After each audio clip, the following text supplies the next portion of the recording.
Bueno, pues como ya hemos visto en ocasiones anteriores, al llegar al capítulo 9 de Romanos, el apóstol Pablo vemos cómo cambia radicalmente el argumento que estaba teniendo hasta ahora. Estaba hablando de la justificación, estaba hablando de la santificación, de la glorificación del creyente, y de pronto cambia, como digo, radicalmente de tema para abrir su corazón y exponer la tristeza tan grande que tiene por la situación en la que se encontraba sus compatriotas, la nación de Israel.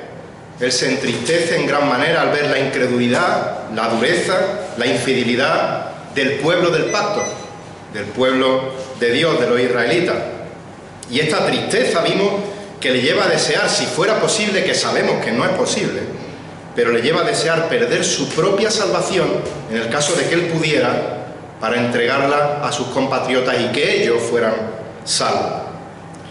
Y es en este punto donde Pablo, como hace en otras ocasiones en sus escritos, él se incluye en los escritos un oponente imaginario, un interlocutor imaginario, con el cual mantiene un diálogo, una conversación en la que se adelanta a posibles objeciones, posibles argumentos en contra de lo que él está escribiendo, de lo que él está diciendo. Y ya vimos en el domingo anterior que la incredulidad, la infidelidad de Israel no era incompatible con los planes que Dios tiene para Israel. Por eso decía en el versículo 6 del capítulo 9 que no es que la palabra de Dios haya fallado. El que Dios hiciera un pacto con Israel para salvarle, a la luz de la incredulidad presente de esta nación, no era señal de que Dios había fallado en su promesa, en su palabra. La palabra de Dios no falla, los planes de Dios no fallan. Lo que pasa es que Dios cumplirá ese pacto, como él dice, no con el 100% de la nación de Israel, sino con aquello que él soberanamente ha escogido salvar por gracia según su soberana voluntad.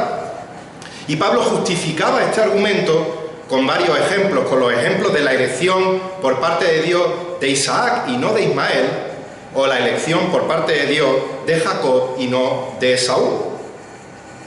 Y en estos versículos Pablo probaba que la elección incondicional de Dios no está en contra de lo que Dios ha prometido en su palabra. La palabra de Dios no ha fallado.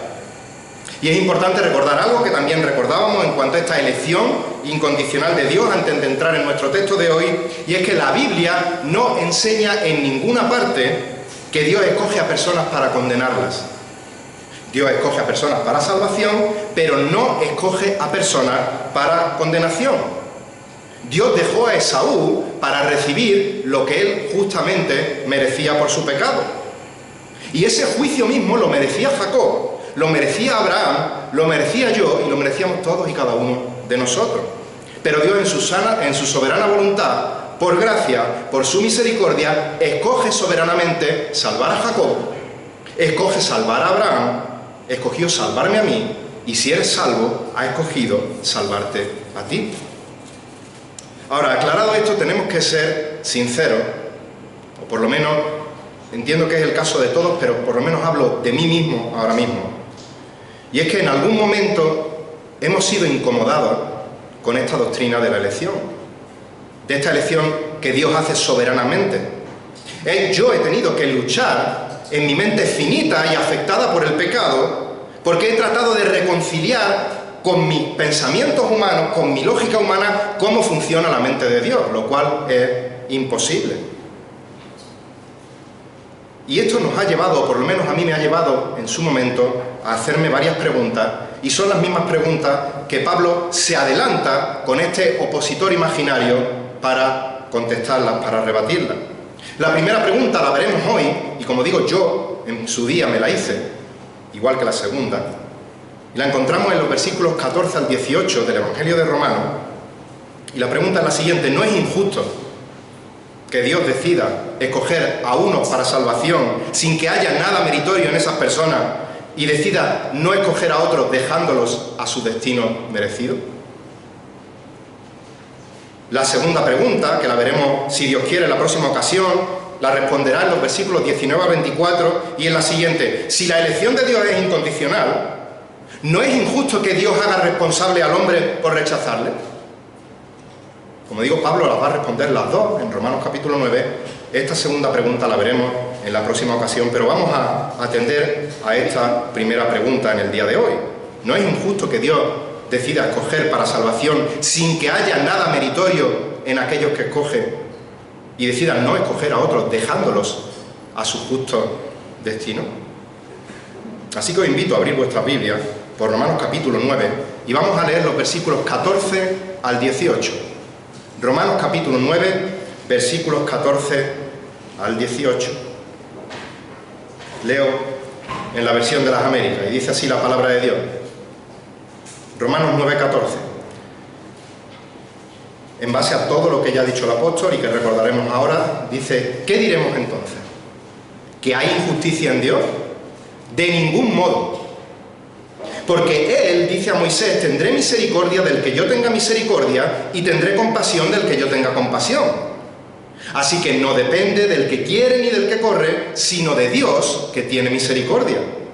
Porque la Escritura dice a Faraón: para esto mismo te he levantado, para demostrar mi poder en ti y para que mi nombre sea proclamado por toda la tierra. Versículo 18. Así que del que quiere tiene misericordia y al que quiere endurece. Hasta aquí la palabra del Señor. Y en estos versículos vamos a ver que no hay injusticia alguna en Dios. Ese es el punto principal de estos versículos, ese es el tema de estos versículos. No hay injusticia en Dios.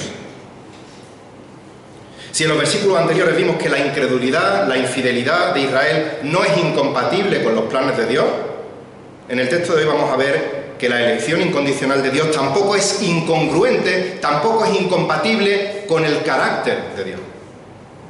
La elección de Dios no es incompatible con el carácter, con los atributos, con las perfecciones de Dios, porque no hay injusticia en Dios.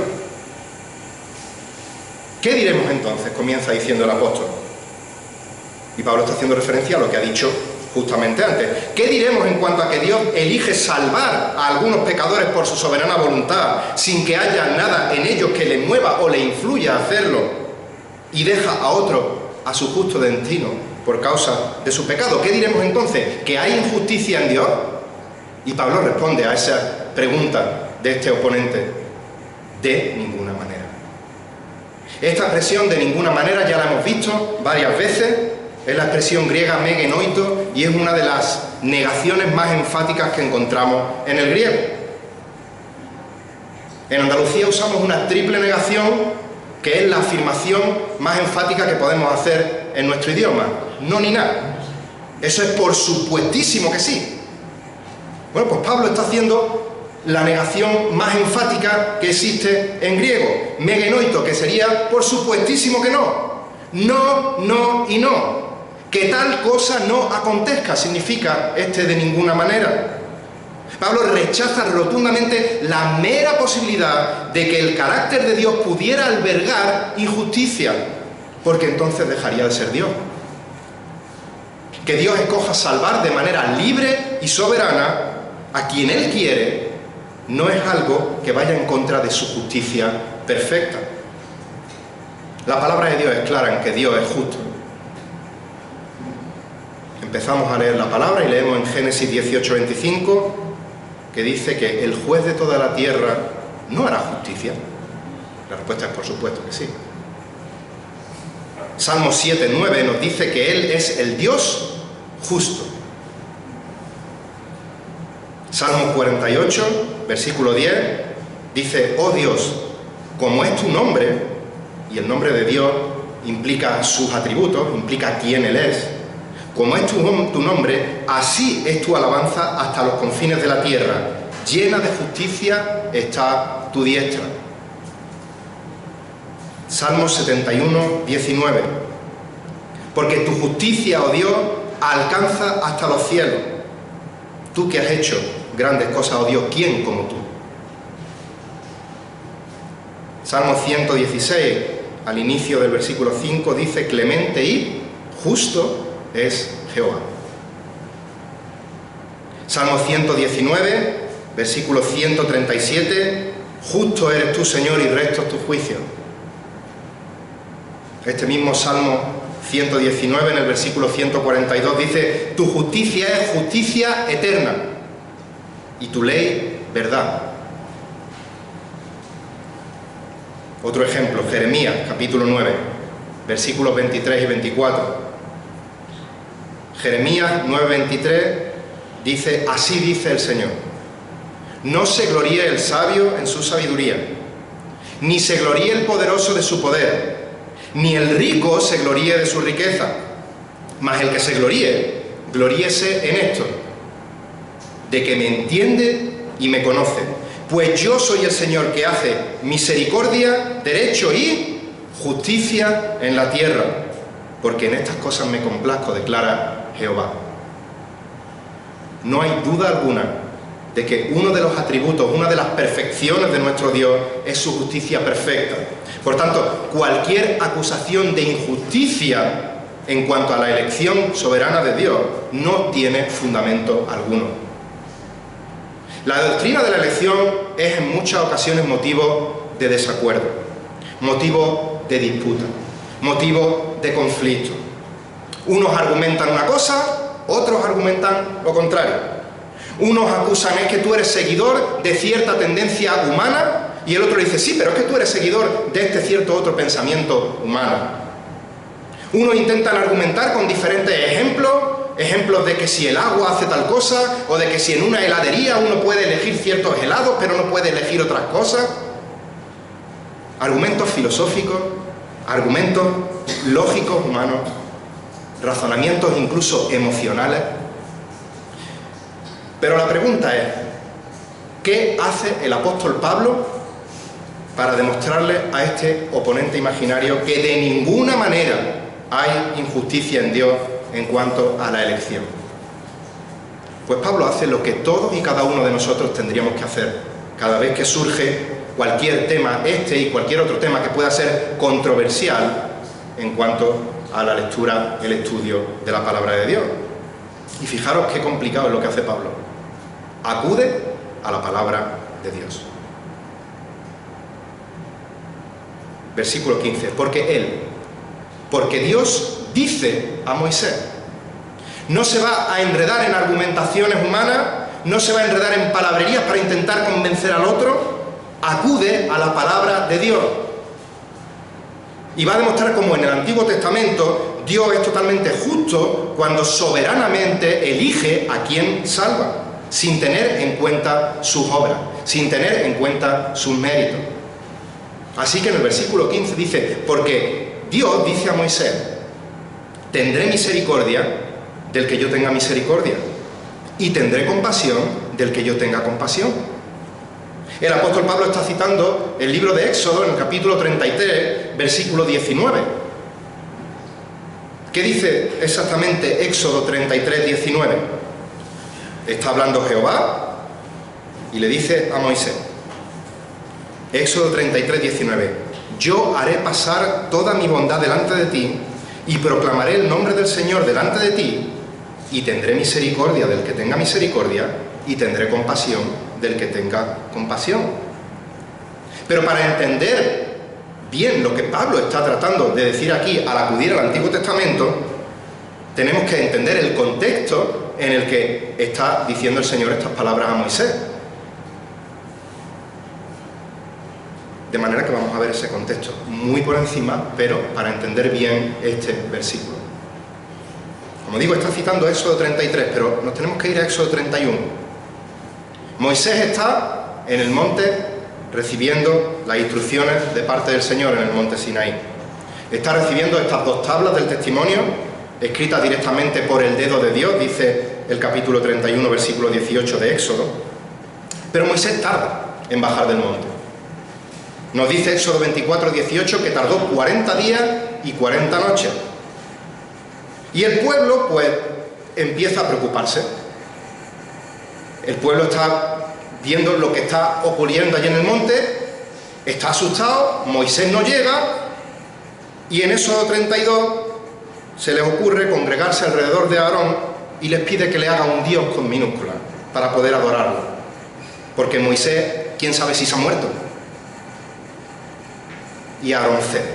ante la presión del pueblo. Y ya conocéis la historia. Construyen un becerro de oro, adoran a ese ídolo. Lógicamente la ira de Dios se enciende, se levanta contra este pueblo idólatra y desobediente. Y Dios le dice a Moisés en el capítulo 32, en los versículos 9 y 10. Éxodo 32, 9 y 10. Le dice: Moisés, he visto a este pueblo, y he aquí este pueblo es de dura cerviz. Ahora pues déjame para que mi ira se encienda contra ellos y los consuma, mas yo de a ti haré una gran nación. Dios le está diciendo a Moisés: si mato a este pueblo idólatra, ese pecado quedará justificado. No te preocupes, Moisés, que yo me voy a encargar de cumplir mi promesa y levantaré otra nación a partir de ti. Pero Moisés intercede por el pueblo. Y al final Dios, en su soberanía, en vez de exterminarlos a todos, nos dice el versículo 28 de este capítulo 32 que murieron como unos 3.000 hombres. Estos hombres murieron como castigo por su pecado, por supuesto, como advertencia al resto del pueblo y también para preservar el testimonio de la nación ante el resto de las naciones. Por eso leemos en los versículos 11 y 12 que Moisés suplicó ante el Señor su Dios y dijo: oh Señor, ¿por qué se enciende tu ira contra el pueblo que tú has sacado de la tierra de Egipto con gran poder y con mano fuerte? ¿Por qué han de hablar los egipcios diciendo: con malas intenciones los has sacado, para matarlos en los montes y para exterminarlos de la faz de la tierra? Vuélvete del ardor de tu ira y desiste en hacer daño a tu pueblo. No muere todo el pueblo, mueren 3.000 personas, todos merecen morir por ese pecado. Y seguimos leyendo y podemos comprobar que Moisés, ante el pecado horrendo del pueblo, ya lo vimos en la anterior ocasión, de la misma manera que el apóstol Pablo, al ver la incredulidad de sus compatriotas, él está dispuesto, nuevamente, si fuera posible, que no lo es, versículo 32, a que Dios le borre de su libro. Jehová, estoy dispuesto a que me quite la salvación eterna con tal de que salve a este pueblo. Bórrame de tu libro, pero no acabes con él. Quiero que tratéis de poneros en la situación de Moisés. Pensar cómo estaría Moisés en esos momentos, tanto física como anímicamente. Él ha estado intercediendo delante de Dios por la maldad del pueblo. Al bajar del monte, ve ese pecado horrendo que le hace coger un enfado terrible y romper las 2 tablas del testimonio. Dios castiga al pueblo matando a unos 3.000 hombres. Moisés matando a su pueblo, que está dispuesto a sufrir la condenación por la eternidad en el infierno con tal de que ellos fueran salvos. ¿Cómo te sentirías tú si fueses la persona que Dios ha elegido para guiar a este pueblo ante tal situación? Moisés está sobrepasado. Y si bien es cierto que la relación de Dios con Moisés es una relación cercana, nos dice Éxodo 33, 11, que acostumbraba a hablar el Señor con Moisés cara a cara, como habla un hombre a su amigo. Si bien es cierto que Dios le tranquiliza, diciéndole que le va a guiar y le va a cuidar hasta que entre a conquistar la tierra prometida, Éxodo 33, del 1 al 3, si bien es cierto que Dios le dice también para calmar a Moisés que su presencia estaría con ellos y le daría descanso, Éxodo 33, 14, Moisés necesita algo más para continuar con su tarea. ¿Y qué le pide a Dios? Éxodo 33, 18. Jehová, muéstrame tu gloria. Esto es muy importante. Moisés le dice: Señor, muéstrame tu gloria. 33, 18 de Éxodo. ¿Y qué dice en el versículo siguiente Dios? ¿Cómo le responde? Éxodo 33, 19. Yo haré pasar toda mi bondad delante de ti y proclamaré el nombre del Señor delante de ti y tendré misericordia del que tenga misericordia y tendré compasión de quien tendré compasión. Ese es el contexto de esta frase en este texto. Y ese es el significado que Pablo está usando en Romanos capítulo 9, versículo 15. Es decir, la elección soberana de Dios de aquellos que Él ha escogido salvar únicamente por su misericordia y por su compasión, no solo no es injusta, sino que es una muestra de la gloria que Dios le mostró a Moisés. La elección es una muestra de la gloria que Dios le mostró a Moisés. Moisés le dice, muéstrame tu gloria. ¿Cómo te voy a mostrar mi gloria? Demostrándote que tendré misericordia del que tenga misericordia y tendré compasión del que tenga compasión. El hecho de que Dios en aquel día matase a 3.000 y no a todos, que solo matase a unos 3.000 y decidiese guiar al resto del pueblo, protegerlo a la tierra prometida, es una muestra de la gloria de Dios. Y a su vez es una muestra del corazón misericordioso y compasivo de Dios. ¿Qué diremos entonces? ¿Que hay injusticia en Dios? De ninguna manera. ¿Quieres la justicia de Dios? Ahora mismo estarías muerto. Y ahora mismo estarías en el infierno. Porque la paga del pecado es muerte. Y por cuanto todos hemos pecado, todos estamos destituidos de la gloria de Dios, ninguno alcanzamos la gloria de Dios, y si queremos la justicia de Dios, ahora mismo estaríamos muertos en el infierno justamente. La elección incondicional no es injusticia, es misericordia, es compasión, porque Dios no nos da lo que justamente merecemos, es gracia, porque Dios nos da justamente lo contrario a lo que merecemos. Merecemos la condenación y Él nos da la salvación. La elección incondicional es una muestra de la gloria de Dios, y eso no quita la realidad de que nosotros somos responsables de responder al llamado de Dios. La elección y la responsabilidad humana no son incompatibles. Son dos verdades bíblicas por las cuales decimos amén y alabamos a Dios por su palabra. ¿Es un misterio? Sí. ¿Es una contradicción? No. En su libro Escogido por Dios, el escritor R.C. Sproul lo explica mucho más claramente de lo que yo os lo pueda explicar. Y es una cita larga del libro, pero os pido que por favor prestéis atención a lo que dice este hombre de Dios. Y cito: nosotros escogemos a Dios, pero solo porque Él nos ha abierto los ojos para ver su hermosura.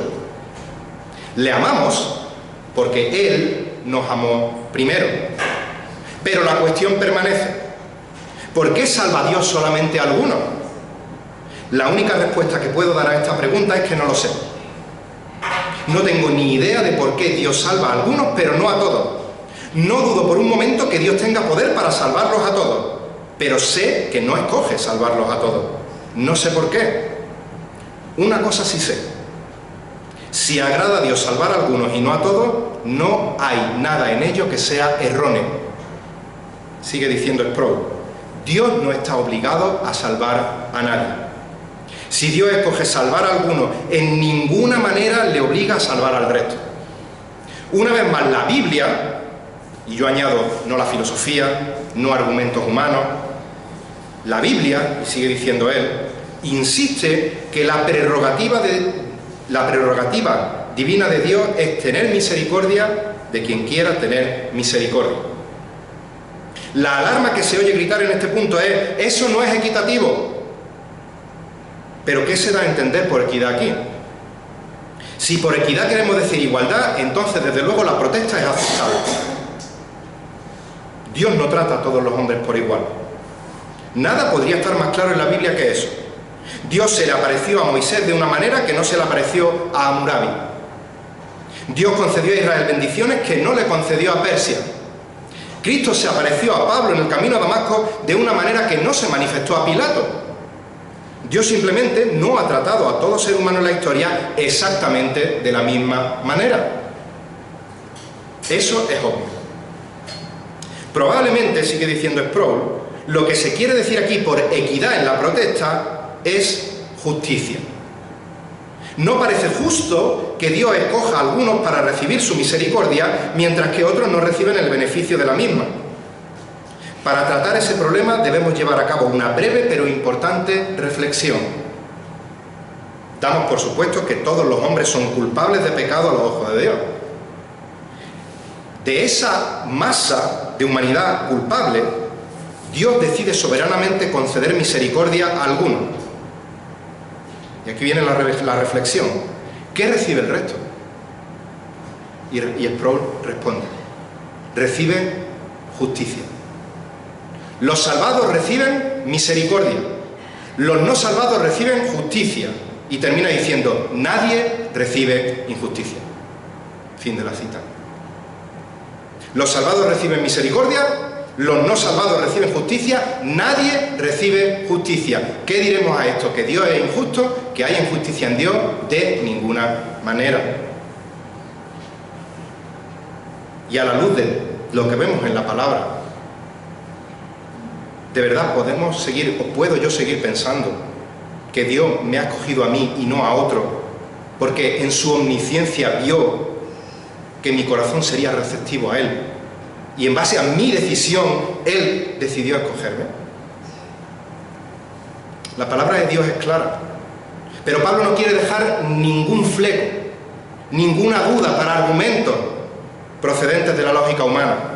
Y como conclusión a lo dicho en el versículo 15, sigue diciendo en el versículo 16, así que, como conclusión a lo que Dios le dijo a Moisés, tendré misericordia del que yo tenga misericordia y tendré compasión del que yo tenga compasión, así que la salvación de Dios, dice el texto, no depende del que quiere. Es decir, la salvación no depende de la voluntad humana. Y sigue diciendo, ni depende del que corre. Es decir, la salvación no depende del esfuerzo humano. ¿De qué depende? Lo dice el texto, sino de Dios que tiene misericordia. Dios escoge tener misericordia y salvación, y compasión, para salvación eterna de la persona que Él, independientemente de la voluntad humana, independientemente de las obras humanas, Él decide salvar. Pablo está repitiendo la misma idea que ya vimos en el versículo 11 de este capítulo 9, cuando aún los mellizos no habían nacido, cuando no habían hecho nada ni bueno ni malo, para que el propósito de Dios conforme a su elección permaneciera, no por las obras, sino por el que llama, escogió a Jacob y no escogió a Esaú. Y nuevamente esto aplasta nuestro orgullo, esto nos humilla, esto nos tira de boca al suelo. ¿Por qué? Porque nos damos cuenta de nuestra impiedad, de nuestra indignidad, de que no hay nada meritorio en nosotros para que Dios se fije en nosotros. Pero cuando estamos en el suelo humillados, es cuando tenemos una mejor perspectiva al alzar la mirada al cielo y nos hace ver con más claridad la gloria de Dios y nos levanta para que le adoremos y le glorifiquemos por su grandeza, por su misericordia, por su gracia, por su compasión. Porque yo no soy mejor que otro, ni merezco un trato mejor que otro, y mucho menos ser escogido por Dios para salvación. Porque mi currículum está perfectamente escrito en este libro, Romanos 3, 10 y 11. Como está escrito, no hay justo ni aún uno. No hay quien entienda. No hay quien busque a Dios. Todos, yo y todos, se desviaron a una, se hicieron inútiles. No hay quien haga lo bueno. No hay ni siquiera uno. Esa es mi condición. Pero es que esa es vuestra condición. Pero Dios, a pesar de mí, me escogió para salvación, independientemente de mi voluntad, la cual no buscaba a Dios, independientemente de mi esfuerzo, el cual no se esforzaba por ir detrás de Dios. De manera que solo puedo decir gloria a Dios por su gracia, gloria a Dios por su misericordia, gloria a Dios por su compasión. No estamos argumentando ningún sistema teológico humano. No estamos sacando de contexto un versículo para decir lo que yo quiero decir y defender una postura personal. Simplemente estamos leyendo la Biblia y estamos aplicando lo que dice la palabra. Y eso es lo que quiere seguir haciendo el apóstol Pablo, apoyar sus palabras en lo que ya el Espíritu Santo ha movido en el Antiguo Testamento a escribir a otros autores para dar peso y veracidad a su argumento. Y a continuación viene otra referencia al Antiguo Testamento, más concretamente a Éxodo capítulo 9, versículo 16.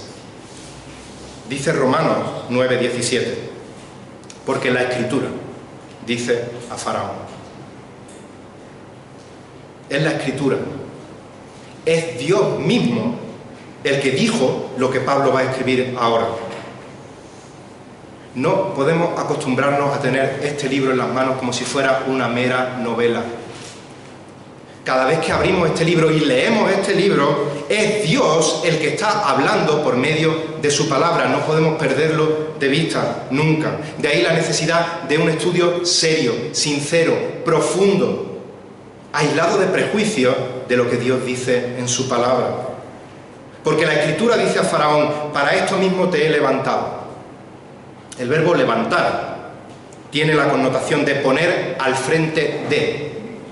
Se usaba en referencia para hablar del ascenso de una persona a una situación de autoridad, a un lugar de preeminencia.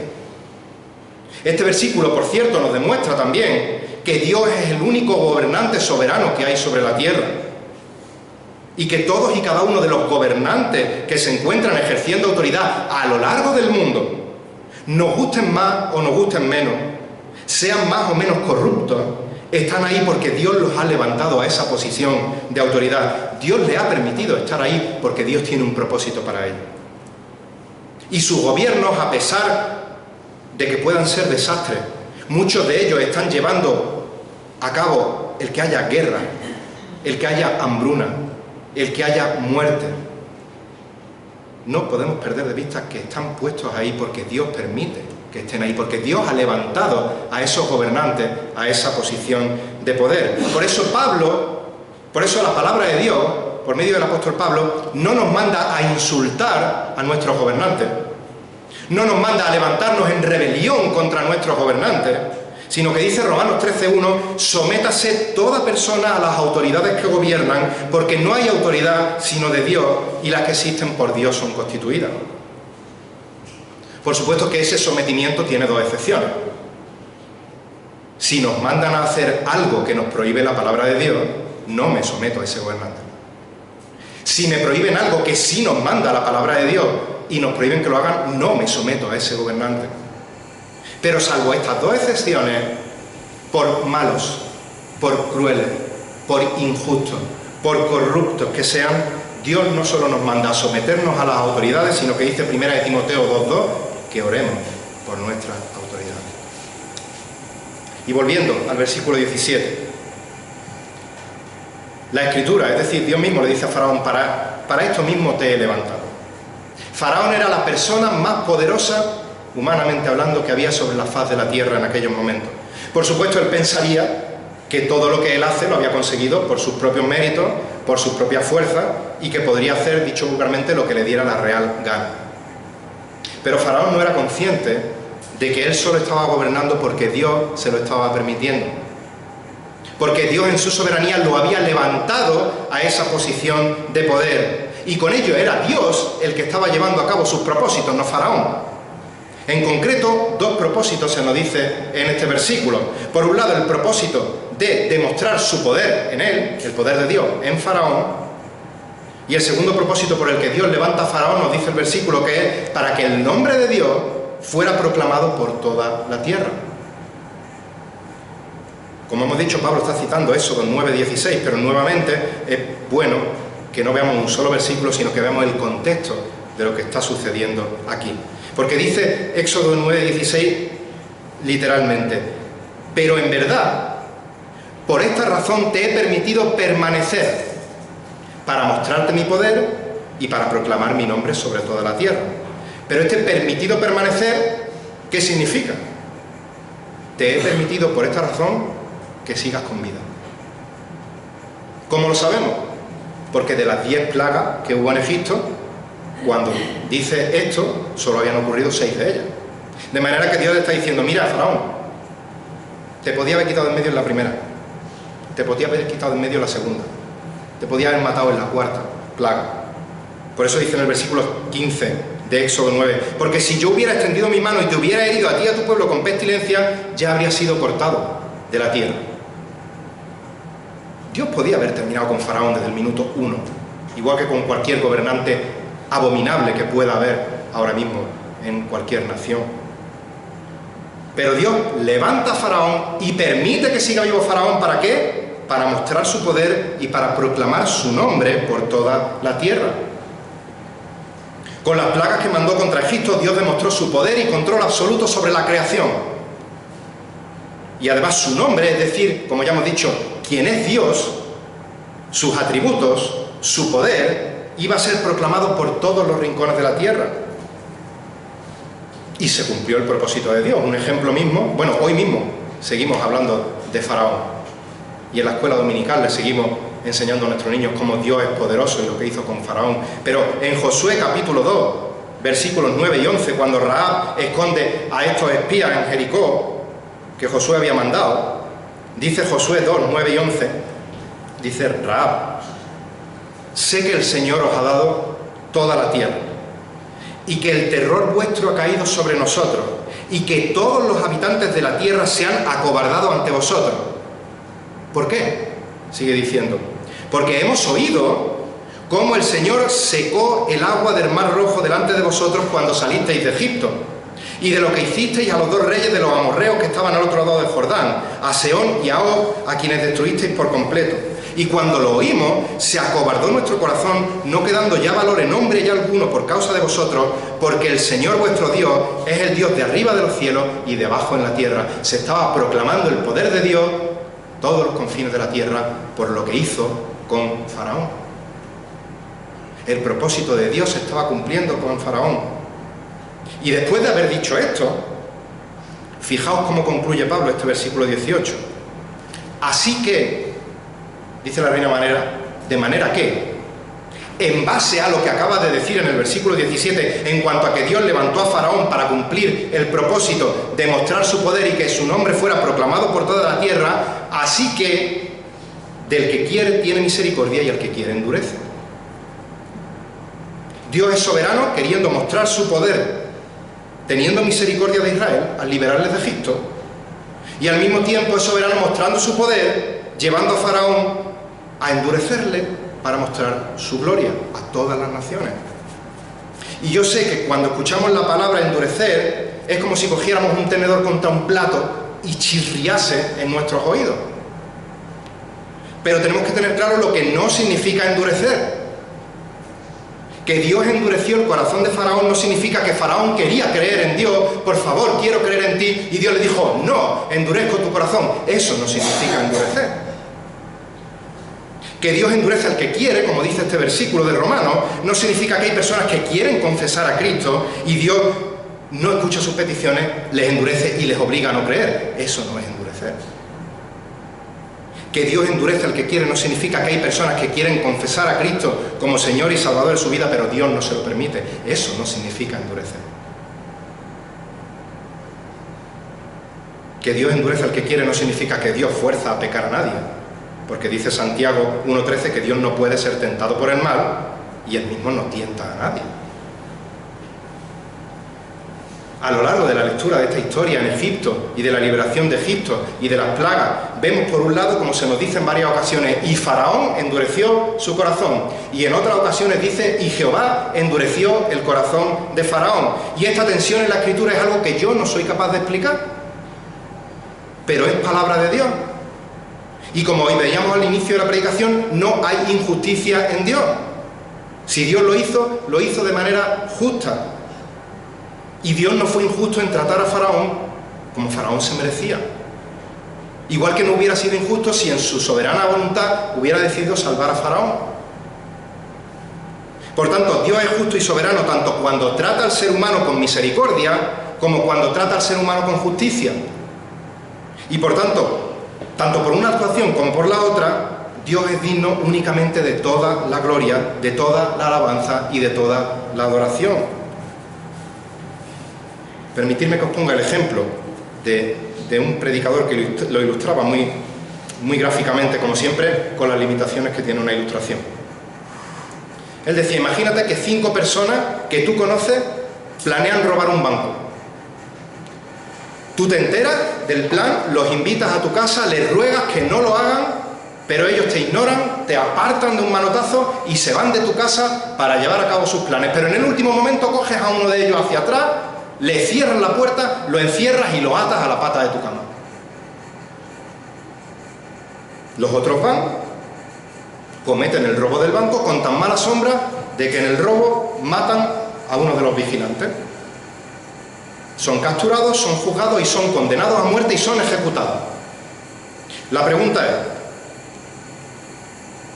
¿quién tuvo la culpa de que esos hombres fueran ejecutados? La respuesta es, esos hombres.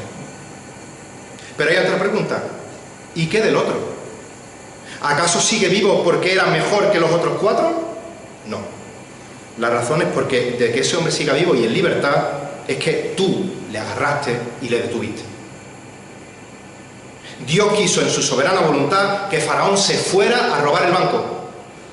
Y de la misma manera a mí me encerró y me ató a la pata de su cama para que yo no fuera ejecutado. Pero ambos éramos merecedores de ejecución. De manera que no hay injusticia a Dios cuando del que quiere tiene misericordia y al que quiere endurece.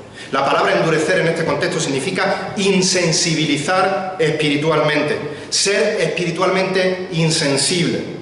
Y tenemos que recordar nuevamente que todos nacemos insensibles, espiritualmente muertos en nuestros delitos y pecados. Permitidme leerlo de nuevo en la palabra de Dios, Romanos 3, 10 y 11. No, como está escrito, palabra de Dios, no hay justo ni aun uno. No hay quien entienda, no hay quien busque a Dios. De manera que si aún no eres creyente en la mañana de hoy y estás escuchando esta palabra, no puedes excusarte diciendo, es que Dios no me ha escogido. Si aún no eres creyente, no puedes excusarte diciendo, es que Dios ha endurecido mi corazón. Si aún no eres salvo en esta mañana es porque amas más a tu pecado que a Dios. Porque dice Juan 3:19 que este es el juicio. La Reina Valera dice, esta es la condenación, que la luz vino al mundo y los hombres amaron más a las tinieblas que a la luz. Pero hay un pero, un glorioso pero. Dios mandó a su Hijo amado como sacrificio en la cruz del Calvario, como pago a esa condena de ejecución que tú mereces por tu pecado. Y Dios te está diciendo en este momento, arrepiéntete y cree.